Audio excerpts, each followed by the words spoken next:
नमस्कार दोस्तों, PSC fact में आप सभी का बहुत बहुत स्वागत है। आज हम 3 और 4 फरवरी 2024 के महत्वपूर्ण करंट अफेयर्स को देखेंगे। चलिए टॉपिक को शुरू करते हैं। 2024 में राजस्थान में संयुक्त सैन्य अभ्यास SADA TANSEEQ साडा टनिस में किन दो देशों ने भाग लिया? तो भारत और सऊदी अरब ने। CAPF और अन्य सहायक बलों के बीच किस दल ने सर्वश्रेष्ठ मार्चिंग दल का पुरस्कार जीता? दिल्ली पुलिस की महिला मार्चिंग टुकड़ी ने। भारत में पहली बार हुए हिम तेंदुए की जनसंख्या आकलन के अनुसार भारत में हिम तेंदुओं की अनुमानित कुल संख्या 718 है। भारत में हिम तेंदुआ जनसंख्या आकलन के अनुसार भारत में किस राज्य में हिम तेंदुए की संख्या सबसे अधिक है? लद्दाख में। अभी हाल ही में RBI ने पेमेंट बैंक में कुछ नियामक मानदंडों के उल्लंघन और गैर अनुपालन के लिए प्रतिबंध लगा दिया है। तो वो बैंक है पेटीएम पेमेंट्स बैंक। विश्व आर्द्रभूमि दिवस 2024 का विषय क्या था? तो आर्द्रभूमि और मानव कल्याण। 2024 में 5 नई रामसर साइटें जोड़ने के बाद भारत में कितनी रामसर साइटें हो गई हैं? तो 80। वित्त वर्ष 2024-25 के लिए अंतरिम बजट में राजकोषीय घाटे का लक्ष्य क्या रखा गया है? तो राजकोषीय घाटे का लक्ष्य सकल घरेलू उत्पाद का 5.1%। अंतरिम बजट 2024-25 में आयकर स्लैब या दरों की क्या स्थिति है? तो ये पूर्ववत है, इनमें कोई बदलाव नहीं हुआ। किस बॉलीवुड अभिनेता को चैंपियंस ऑफ चेंज अवार्ड से सम्मानित किया गया है? तो अर्जुन रामपाल को। इस वर्ष पंडित मदन मोहन मालवीय राष्ट्रीय अलंकरण सम्मान से डॉक्टर संदीप पुरोहित को सम्मानित किया जाएगा। सूरजकुंड शिल्प मेला कहाँ आयोजित किया जाता है? तो सूरजकुंड फरीदाबाद में। 10वीं शताब्दी में सूरजकुंड में ऐतिहासिक जलाशय का निर्माण किस वंश ने करवाया था? तो तोमर राजवंश ने। भारत सरकार ने हाल ही में किस एयरपोर्ट को इंटरनेशनल एयरपोर्ट का दर्जा दिया? तो सूरत हवाई अड्डे को। किस शहर में भारत मोबिलिटी ग्लोबल एक्सपो 2024 आयोजित किया गया? तो नई दिल्ली में। भारतीय नौसेना ने किस वर्ष को नौसेना असैन्य वर्ष के रूप में घोषणा की है? तो 2024 को। किसे एशियाई क्रिकेट परिषद के अध्यक्ष के रूप में फिर से नियुक्त किया गया है? तो जय शाह को। किस राज्य सरकार ने उंगलई थेडी उंगल ओरिल आपके दरवाजे पर सेवाएं लाना योजना शुरू की है? तो तमिलनाडु सरकार ने। किस शहर में भारत के पहले बीच साइड स्टार्टअप फेस्ट का आयोजन किया गया है? तो मैंगलोर में। हाल ही में राज्य केंद्र शासित प्रदेश के रामबन अनारदाना को GI टैग मिला है, वो कहां से संबंधित है? तो जम्मू कश्मीर से। किस राज्य में स्मार्ट पुलिसिंग के तहत सेल्फ बैलेंसिंग इलेक्ट्रिक स्कूटर को लॉन्च किया गया है? तो उत्तराखंड में। भारतीय तटरक्षक दिवस कब मनाया जाता है? तो 1 फरवरी को। इसकी स्थापना 1978 में की गई थी। इसे उच्च सदन राज्यसभा के लिए मनोनीत किया गया है? तो सतनाम सिंह संधू को। तो इनके विषय में हम थोड़ा ये जान लेते हैं कि संधू चंडीगढ़ यूनिवर्सिटी के संस्थापक और शिक्षाविद हैं। गृह मंत्रालय की तरफ से जारी नोटिफिकेशन में बताया गया है कि किसान के बेटे संधू देश के प्रमुख शिक्षाविदों में से एक हैं। किसने सबसे कम उम्र में माउंट एवरेस्ट के बेस कैंप तक पहुंचने का रिकॉर्ड बनाया है? तो कार्टर डलास ने।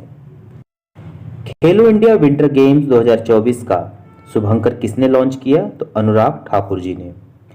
आर चंपक लक्ष्मी जी का निधन हुआ, वे कौन थी? तो वो एक प्रसिद्ध इतिहासकार रही।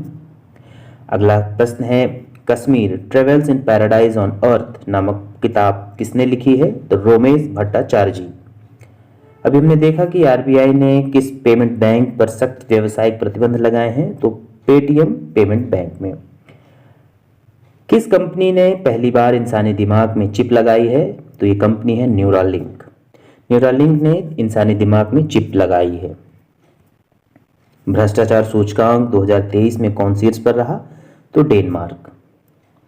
IMF ने चालू वित्त वर्ष में भारत की GDP वृद्धि दर कितने प्रतिशत रहने का अनुमान लगाया है? तो 6.7%। तो आईएमएफ के द्वारा चालू वित्त वर्ष में भारत की जीडीपी वृद्धि दर कितना बताया गया है? 6.7%। ये अनुमान होते हैं। किस राज्य सरकार ने एमएसपी योजना लाभा शुरू किया है? ये ओडिशा ने। तो आज का हमारा प्रमुख टॉपिक जिसके विषय में हम थोड़ा डिटेल में एक्सप्लेन करने वाले हैं वो है 37वां सूरजकुंड शिल्प मेला 2024। इसके विषय में जानते हैं दोस्तों, ये कहाँ मनाया जाता है, इसकी शुरुआत कब से कब हुई है और इसमें प्रमुखता से कौन भागीदार हैं। तो 37वां सूरजकुंड शिल्प मेला 2024 भारत की राष्ट्रपति श्रीमती द्रौपदी मुर्मू ने 2 फरवरी 2024 को फरीदाबाद हरियाणा के सूरजकुंड में 37वें सूरजकुंड अंतर्राष्ट्रीय शिल्प मेले का उद्घाटन किया। यह मेला 18 फरवरी 2024 तक चलेगा। स्थान हमने देख लिया है, फिर से एक बार देख लेते हैं। यह मनमोहक मेला सूरजकुंड फरीदाबाद में लगता है, जो 10वीं शताब्दी में तोमर वंश के राजा सूरजपाल द्वारा निर्मित एक ऐतिहासिक जलाशय है। सूरजकुंड नाम का हिंदी में अनुवाद सूर्य की झील है। अंतर्राष्ट्रीय स्तर पर इसका क्या महत्व है तो वो देख लेते हैं कि दक्षिण एशिया, अफ्रीका और यूरोप के 20 से अधिक देशों के कलाकार सक्रिय रूप से इसमें भाग लेंगे, जिससे यह एक बड़ी सफलता बन जाती है। वे अपनी विविध संस्कृतियों और प्रतिभाओं को प्रदर्शित करने के लिए इस अनूठे मंच का प्रयोग करते हैं। अगला जो महत्वपूर्ण विषय बनता है, इसमें जो प्रश्न बनते हैं वो यह है कि 37वें सूरजकुंड अंतर्राष्ट्रीय शिल्प मेले में भागीदार राज्य गुजरात और उत्तर पूर्वी हस्तशिल्प और हथकरघा विकास निगम सांस्कृतिक भागीदार है। तंजानिया इस वर्ष के मेले का भागीदार देश है। तो दोस्तों हमें 2 प्रश्न मिले यहाँ से। पहला, भारतीय या राष्ट्रीय स्तर पर देखें तो भागीदार राज्य कौन है? गुजरात एवं उत्तर पूर्वी हस्तशिल्प और हथकरघा विकास निगम। अंतर्राष्ट्रीय स्तर पर कौन भागीदार है? तो तंजानिया। इस मेले में भागीदार राष्ट्र के रूप में तंजानिया की भागीदारी अफ्रीकी संघ एयू के साथ भारत की भागीदारी को उजागर करती है। अफ्रीकी संघ एक महाद्वीपीय निकाय है जिसमें 55 सदस्य देश शामिल हैं, जो अफ्रीकी महाद्वीप के देशों को बनाते हैं। इसे आधिकारिक तौर पर 2002 में अफ्रीकी एकता संगठन के उत्तराधिकारी के रूप में लॉन्च किया गया था। 2023 संस्करण में मेले में 8 राज्यों को थीम राज्य के रूप में दिखाया गया। इसमें असम, मेघालय, अरुणाचल प्रदेश, नागालैंड, सिक्किम, मणिपुर, मिजोरम और त्रिपुरा शामिल हैं।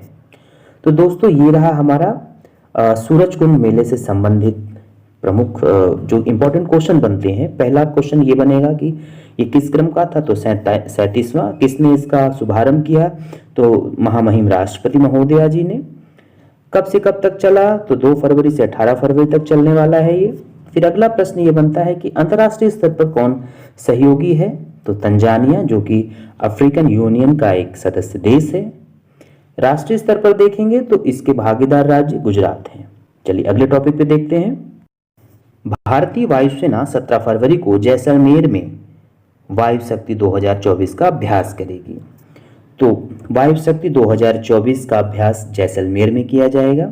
भारतीय वायुसेना वायु शक्ति, गगन शक्ति और तरंग शक्ति अभ्यास करेगी। भारतीय वायुसेना जैसलमेर के पोखरण रेंज में मेगा अभ्यास वायु शक्ति 2024 का आयोजन करेगी।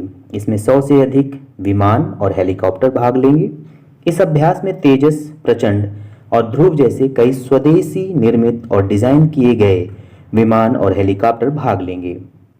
MICA R-73 समर और आकाश सहित हवा से हवा और सतह से हवा में मार करने वाली मिसाइल प्रणालियां अपनी मारक क्षमता दिखाएंगी।